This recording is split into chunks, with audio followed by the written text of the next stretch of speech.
Good evening, good morning, and good night. Welcome to Inappropriate Radio. It's your host, Shauna. Let's get into this. So, hi guys. I hope all is well. We did not record yesterday for a lot of reasons, but mainly because I know that people are hanging out, and I just thought it was a good time to just relax and not really do too much, because I know people are going to be spending time with their families, and I hope you all enjoyed your extended vacation. Tonight, the topic is about colors. Yes, colors, as promised. We had this discussion, and I definitely said that I had gotten this topic a while ago, and here we are. So, according to research, colors obviously have been around for a long time. Not just as far as like color schemes and things like that, but because of nature. They've gotten their names a long time ago, but it was actually Isaac Newton who came up with the color wheel to actually name and categorize these colors. What I found to be the most interesting is that when I started looking at the colors, I started finding out a lot of different things that are related to colors or the combinations of colors. So first thing first is, let's do a little history. So pink is actually the first color, like one of the first colors known to man, because of ancient areas. So under certain rocks, certain mountains, if you want to say like, pink salt, like Himalayan salt, like that kind of pink. The earliest color, or they call it the most rare color because it's not so popular in nature, but blue is like the baby of all the colors. And then when you think about it, right, we think about genders, how pink is for girls and blue is for boys, but that was not true until the 50s, until after World War I. Actually, boys used to wear pink and girls used to wear blue. So, everything now, in regards to like LGBTQ and transgenderism, all the different trans types and the correlations between, these colors and the genders, right? They're all misconstrued.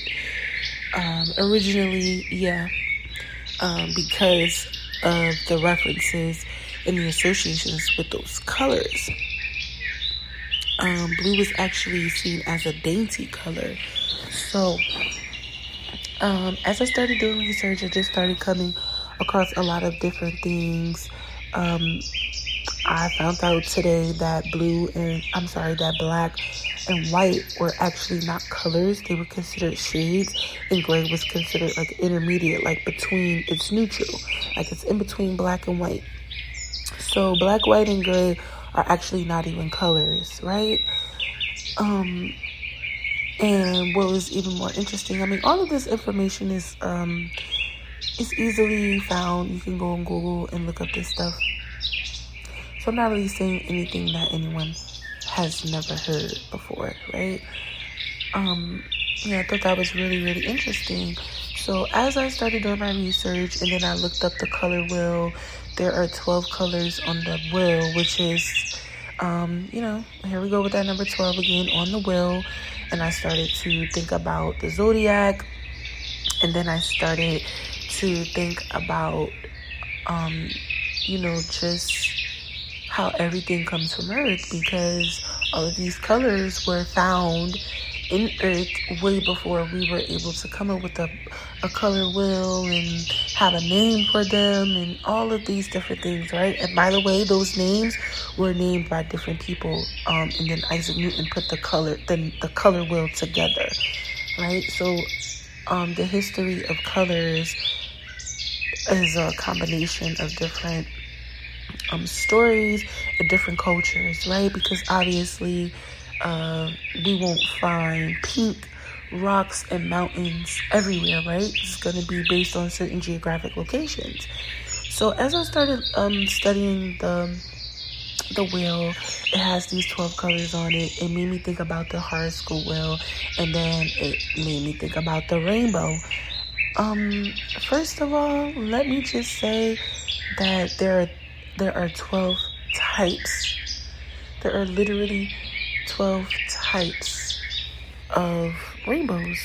Now, this is really interesting because, obviously a lot of, different reasons, but the main rainbow, or the most common one, is the primary. Those are the ones we have, the ones that are entwined, obviously. Double. But the main one that stood out to me was the moon rainbow. It's also called a lunar rainbow, where the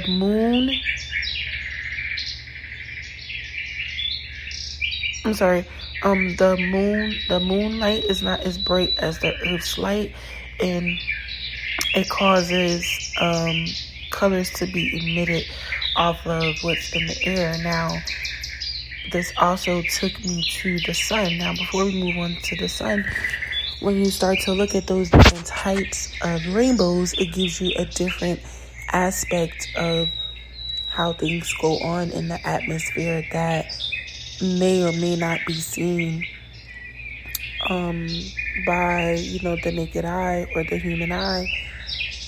And a lot of people don't really realize, well, obviously, we get rainbows after rain, but not all of the rainbows come after we've experienced rain. So that's why, I'll encourage you to go ahead and look up just the different types of rainbows. I thought that was really interesting because here we are, all along looking at this thing and not even realizing that there are so many different forms of it. And then as I started to research, like what colors were in the rainbow and things like that, a lot of different Bible verses had come up, particularly the one in Genesis where I think it's Genesis 9. Genesis 9, where it goes into the covenant and the rainbow being a sign or a reminder of the covenant that God has with the earth and all of the beings on earth. So if you're like a biblical or like a religious text reader, then you're familiar with that. Even some cultures have their own spiritual meanings of what it means to spot a primary or a double rainbow. Even in Ireland, they have the story about the lucky leprechaun and how the pot of gold can be found at the end of the rainbow. And then I was like reading, and then it's like, technically there is no end to a rainbow, because the rainbow is a circle. It looks like an arc because of where we are, but if you were to go above it, you would see that it's in fact a circle. So I thought that was really interesting. And then, I still was like looking, and then I'm like, okay, fine. What makes the sun yellow? And then I was perplexed. The sun is not yellow, red, or orange. And even though it looks like it is white, and sometimes Google will tell you that it's white, it's actually a combination of colors. It's all of the colors on the rainbow, and that is exactly why we get a rainbow when it rains, because that's just the light or the radiation from the sun passing through the water, and we get to see that reflection when there are air droplets that have ended up staying in the atmosphere as opposed to just falling down. So I never knew all of this. I thought I learned this stuff in school, but obviously they don't teach you everything. And then I just started looking, and like I said, I really wanted to just go into the different, I didn't want to go over them, but there are different types, like the reflection rainbow. That's one rainbow that's talking about how we pretty much don't need rain necessarily for it to be reflected. This reflected rainbow occurs when sunlight is deflected from water droplets and reflected from a body of water, right? So there's different ways we can get the rainbow, and I think that can be taken in as far as a metaphor is concerned. So I believe that the Most High wanted me to talk about this is for multiple reasons, but one, to kind of just be reminded of good things that have happened and to just look forward to good things, and just knowing and having that faith that your relationship with the Most High is what's going to keep you going. That's like the first part. And the second part is that basically everything comes from the heavens. Like even the most of simple things like colors, we're just so blind and forgetful when it comes to our relationship with the Most High, and just having that understanding of who we are. I think it's important to kind of just be reminded and reflect on those on the remembrance and the memories of how blessed you truly are. But after looking up the information and then seeing like the sun, the situation with the sun, I was just like, wow, this is crazy. And obviously, when you go to psychology and spirituality, all of these colors are related to different emotions and moods and frequencies. But what I found to be the most interesting is that the reason we see these different colors is because there are molecules in the air that actually change the color of the wavelength, because these colors that we see in these rainbows are actually emissions from the sun, right? They're wavelengths.